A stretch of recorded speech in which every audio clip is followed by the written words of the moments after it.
है इस वीडियो में कक्षा 11वीं हिंदी आरोह भाग 1 के गंदकांड का चैप्टर नंबर फर्स्ट है नमक का दारोगा, प्रेमचंद द्वारा लिखित है। तो चलिए इस चैप्टर के सभी प्रश्नोत्तर इस वीडियो में हम देखेंगे। तो यहाँ पर आप देख सकते हैं एनसीईआरटी समाधान संपूर्ण प्रश्नोत्तर।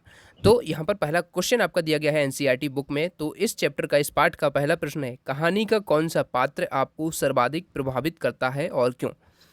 तो आप सबने प्रेमचंद द्वारा लिखित नमक का दारोगा पढ़ी होगी, नहीं पढ़ी है तो एनसीईआरटी बुक से एक बार पढ़ लीजिए, उसके बाद ही प्रश्नोत्तर को आप देखिए। यहाँ पर देखिए कहानी का कौन सा पात्र आपको सर्वाधिक प्रभावित करता है, वो आप अपने हिसाब से भी लिख सकते हैं, लेकिन यहाँ पर देखिए कहानी का प्रमुख पात्र बंसीधर हमें सर्वाधिक प्रभावित करता है क्योंकि वह कर्तव्यनिष्ठ और ईमानदार दारोगा है।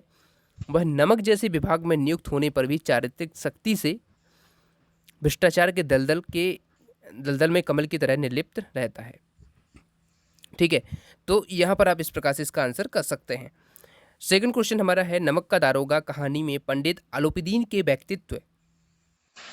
Do you know that certified product owners can increase product success by 60%? Second question हमारा है, नमक का दारोगा कहानी में पंडित आलोपीदीन के व्यक्तित्व के कौन से दो पहलू उभर कर आते हैं। ठीक है, तो यहाँ पर देखिए कहानी में पंडित आलोपीदीन के व्यक्तित्व के दो पहलू उभर कर सामने आते हैं जो निम्न है। पहला है, कहानी के आदि से मध्य तक उसका भ्रष्ट व्यक्तित्व हमारे सामने आता है। यह धन के बल पर अपने सभी कार्य सिद्ध कर लेता है। दूसरा है, कहानी के अंत में वह गुणग्राही व्यक्ति के रूप में सामने आता है।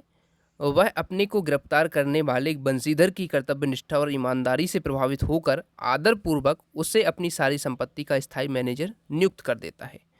ठीक है, तो दो पहलू यहाँ पर सामने आते हैं कि एक तो वो भ्रष्ट थे और दूसरा ये कि उन्हें ईमानदारी पसंद आई बाद में उनका, इसलिए उन्होंने अपने जो अपना मैनेजर है वो बंसीधर को नियुक्त कर दिया था। तो ये दो पहलू थे। देखिए मैं आपको बता दूं, यदि आप लोग सभी चैप्टर की इसी प्रकार से क्वेश्चन विद आंसर चाहते हैं क्लास 11th हिंदी आरोह के, तो आप लोग प्लेलिस्ट को विजिट कीजिएगा, वहाँ पर सभी वीडियोस आपको मिल जाएंगी। प्लेलिस्ट कहाँ से मिलेगी, आप चैनल प्लेलिस्ट पे जाके देख सकते हैं। ठीक है, इसी चैनल के, और लिंक डिस्क्रिप्शन में, वहाँ से भी आप देख सकते हैं। डिस्क्रिप्शन को चेकआउट जरूर करिएगा। यदि साथ ही आप लोग चाहते हैं कि पूरा हिंदी का आरोह भाग 1 का संपूर्ण गद्यखंड का जो कोर्स है ये जो मैंने बनाया है, इसको यदि आप लोग चाहते हैं तो सभी प्रश्नोत्तर इसमें मिलेंगे आपको सभी चैप्टर्स के। ठीक है, जैसे कि विषय सूची देख सकते हैं, ये सभी चैप्टर इस पीडीएफ में हैं। तो ये पूरा पीडीएफ आपको बहुत ही लोएस्ट प्राइस में उपलब्ध है। डिस्क्रिप्शन को चेक कर सकते हैं वहाँ से, और उसको आप लोएस्ट जो प्राइस है उसको पे करके ये आपका मोबाइल में आपके डाउनलोड हो जाएगा पूरा पीडीएफ, और उसमें सभी चैप्टर रहेंगे और 1 से लेकर 10 तक रहेंगे, और सभी चैप्टर के बहुत ही सरल भाषा में आपको प्रश्नोत्तर मिल जाएंगे। ठीक है, तो चलिए बढ़ते हैं अगले प्रश्न की तरफ।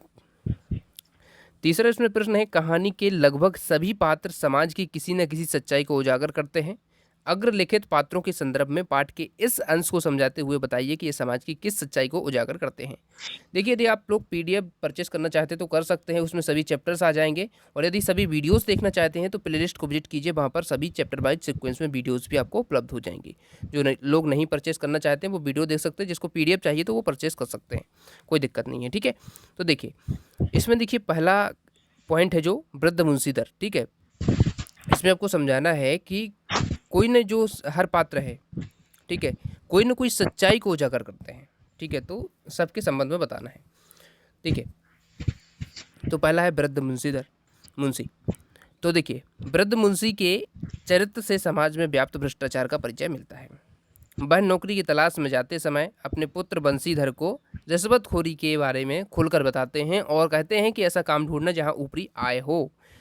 जो वृद्ध मुंशी थे बंसीधर के पिता, वो चाहते ही थे कि उसको ऐसा काम मिले जिसमें रिश्वतखोरी हो, यानी कि ऊपरी आय भी हो, ऊपर से भी पैसा मिले, वेतन तो मिले ही। दूसरा देखिए वकीलों का यहाँ पर बताया गया है, तो वकीलों के माध्यम से यह उजागर हुआ कि वकीलों का मुख्य लक्ष्य धन कमाना रह गया है आज के समय में।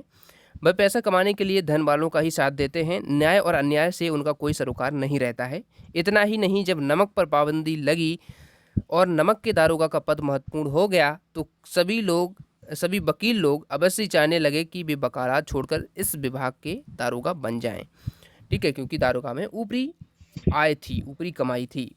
शहर की भीड़ के बारे में क्या है देखिए, शहर की भीड़ तो इस प्रतीक्षा में रहती है कि कब सड़क पर हंगामा हो जाए और भीड़ आनंद ले। वे सब तमाशबीन होते हैं, सत्य से उनका कोई रिश्ता नहीं रहता है। जो मन में आया बोलते चले जाते हैं। दुनिया सोती थी पर दुनिया की जीभ जागती थी। सवेरे देखिए तो बालक वृद्ध सबके मुंह से यही बात सुनाई देती थी। निंदा की बौछारें हो रही थीं। मानो संसार से अब पापी का पाप कट गया। सारे शहर में हलचल मच गई। मेलों में कदाचित आंखें इतनी व्यग्र ना होती होंगी। भीड़ के मारे छत और दीवार में कोई भेद ना रह गया। ठीक है, तो शहर की भीड़ के संबंध में यहाँ पर ये सभी 3 पॉइंट आप अच्छे से कंप्लीट कर लीजिएगा। ठीक है, कहानी के लगभग सभी पात्र समाज में किसी न किसी सच्चाई को उजागर करते हैं। अग्रलिखित पात्रों के माध्यम से पाठ के एसेंस को समझाते हुए बताइए कि समाज की सच्चाई को उजागर करते हैं। तो इस प्रकार से इसको समझा सकते हैं। उसके बाद देखिए चौथा प्रश्न है, बहुत ही इंपॉर्टेंट है, ये तो बहुत ज़्यादा पूछा जाता है आपकी परीक्षाओं में। मासिक वेतन को पूर्णमासी का चांद क्यों कहा गया है?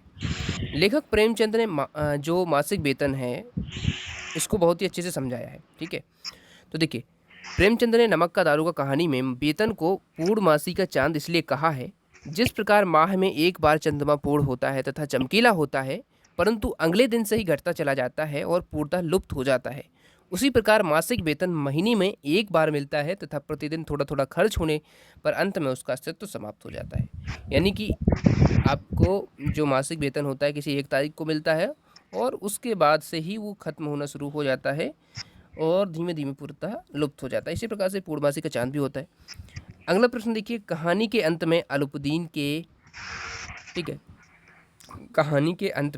के बंसीधर को मैनेजर नियुक्त करने के पीछे क्या कारण हो सकते हैं? ठीक है, तर्क सहित उत्तर दीजिए। इस कहानी के का अंत आप किस प्रकार से कर सकते हैं? तो देखिए कहानी के अंत में पंडित अलाउद्दीन ने बंसीधर को मैनेजर नियुक्त कर दिया। इसके निम्नलिखित कारण हो सकते हैं। पहला है, अलाउद्दीन स्वयं भ्रष्ट था, किंतु उसे अपनी जायदाद को संभालने के लिए एक ऐसे व्यक्ति की आवश्यकता थी जो उस कार्य को ईमानदारी से करे।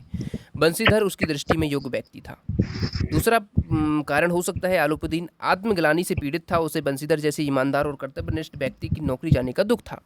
भारतीय संस्कृति के अनुसार भी कहानी का अंत सुखद करते, जिसमें हम भी कहानी का अंत सुखर करते, जिसमें पंडित अलाउद्दीन अपना जुर्म स्वीकार कर लेते और बंसीधर अपनी खोई प्रतिष्ठा को प्राप्त कर लेते। ठीक है, तो इस प्रकार से आप अपने हिसाब से लिख सकते हैं, इसमें कोई दिक्कत नहीं है। छठा प्रश्न देखिए, नमक विभाग के दारोगा पद के लिए बड़ों बड़ों का जी ललचाता था। वर्तमान समय में ऐसे कौन कौन से पद होंगे जिसे पाने के लिए लोग ललायत रहते होंगे और क्यों? आप सबको जानते हैं वर्तमान समाज में सरकारी ऐसे कई पद हैं जिनको पाने के लिए लोग ललायत रहते हैं, क्योंकि उन पर रिश्वत के रूप में धन व दिखावटी सम्मान मिलता है, जैसे सरकारी खजाने की खजांची, शिक्षा विभाग की कर्मचारी, नेता पद, आयकर और बिक्री विभाग, आयात तथा निर्यात विभाग। इन विभागों में रिश्वत की बोली लगती है। सातवां प्रश्न देखिए, पढ़ाई लिखाई पढ़ना लिखना सब अकारत गया। वृद्ध मुंशी जी द्वारा यह बात एक विशिष्ट संदर्भ में कही गई थी। अपने निजी अनुभवों के आधार पर इसको बताएं। ठीक है, जब आपको पढ़ना लिखना व्यर्थ लगा हो तो इसमें आप अपने हिसाब से भी लिख सकते हैं। वैसे मैंने इसमें आंसर आपको बता दिया है। इस प्रकार से आप लिख सकते हैं कि कबीर की साखियाँ और कहावतें जब मुझे पता चली तो कबीर किसी पाठशाला में नहीं गए तो मुझे बड़ा आश्चर्य हुआ। ऐसे ज्ञानी संत ने बिना पढ़े ही इतना सारा ज्ञान लोगों तक पहुंचाया। जब अंत में ईश्वर से संबंध ही जीवन का उद्देश्य है तो पढ़ना लिखना क्या काम का। इसको ऐसे आप समझ सकते हैं। दूसरी बात यह है कि जब भारत के खली ने भीमा कार रेसलर्स को विश्व चैंपियन बनाया तो मुझे पता चला कि उन्होंने बिल्कुल भी पढ़ा लिखा नहीं है। यह देखकर आश्चर्य हुआ कि बिना पढ़े लिखे भी धन और प्रसिद्धि प्राप्त किया जा सकता है। ठीक है, उसके बाद देखिए दूसरा इसमें पॉइंट है, मेरे पड़ोस में एक अम्मा जी रहते हैं, उनके दोनों बेटे विदेश में रहते हैं, उनके पत्र ईमेल आदि अम्मा जी के लिए हम पढ़ देते हैं तो हमें लगता है कि पढ़ना सार्थक है। तीसरा पॉइंट इसमें है, क्वेश्चन था उसका आंसर देखिए, पढ़ना लिखना किस अर्थ में लागू होता है? तो यहाँ पढ़ना लिखना शिक्षा के अर्थ में प्रयुक्त किया गया है। ठीक है, 8वां क्वेश्चन देख लीजिए और 9वां। इस प्रकार से सभी प्रश्न हो जाते हैं। ठीक है, और जो ज़्यादा पूछे जाते हैं, दारोगा बंसीधर गैर कानूनी कार्यों की वजह से पंडित अलाउद्दीन को गिरफ्तार करता है, लेकिन कहानी के अंत में इसी पंडित अलाउद्दीन की सहृदयता पर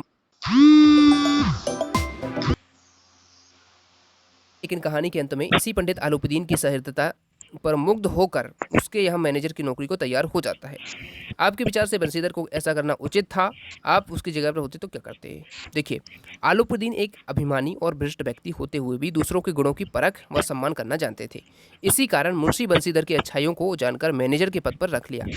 बंसीधर एक शिक्षित व समझदार व्यक्ति थे, इसी कारण उन्होंने व्यक्ति की भूल के प्रति उदारता दिखाई और नौकरी स्वीकार कर ली। मेरी दृष्टि में ऐसा करना उचित था, अतः मैं पंडित आलूपुदीन की नौकरी करके समाज को दूसरों की भूल को क्षमा करने का संदेश देता। अब देखिए, कई बुक्स में इसका ऐसा भी लिखा है कि उसने सही नहीं किया, उसे अपनी प्रतिष्ठा को बनाए रखना था, उसे उसकी नौकरी को ज्वाइन नहीं करना था। लेकिन आप अपने हिसाब से आपको जैसा लगता है आप अपना आंसर लिख सकते हैं। इसमें ज़रूरी नहीं है कि आप किसी भी बुक को ही लिखें, पर जैसे मैंने आपको बताया आप ऐसा भी लिख सकते हैं। अगला देखिए, 9वां क्वेश्चन है, लड़कियां हैं वह घास फूस की तरह ऊंची एड़ी के जूते चलाती हैं। वाक्य में समाज में लड़कियों की स्थिति की वास्तविकता किससे प्रकट होती है? यह वाक्य समाज में लड़कियों की हीन दशा को व्यक्त करता है। लड़कियों की जवान होने पर माता पिता को उनकी शादी को लेकर चिंता सताने लगती है। शादी के लिए दहेज इकट्ठा करना होता है, इससे परिवार को कोई आर्थिक लाभ नहीं होता है। तो इस प्रकार से आप देख सकते हैं कि प्रश्न 9 आपका कंप्लीट यहाँ तक हो जाता है और यहाँ पर नमक का दारोगा पाठ आपका कंप्लीट होता है। यदि आप लोग चाहते हैं कि इस चैप्टर के MCQ क्वेश्चन यानी आपके जो मल्टीपल चॉइस क्वेश्चन होते हैं, यदि इनको भी आपको कंप्लीट करना है, पूरे अच्छे से इनको देखना है, इसका PDF चाहिए तो डिस्क्रिप्शन में लिंक है, वहाँ से आप ले सकते हैं। या फिर यदि वीडियो देखना है तो वीडियो के लिए प्लेलिस्ट आप जाइए, चैनल पे मिल जाएगा आपको, डिस्क्रिप्शन में लिंक है, वहाँ से आप देख सकते हैं।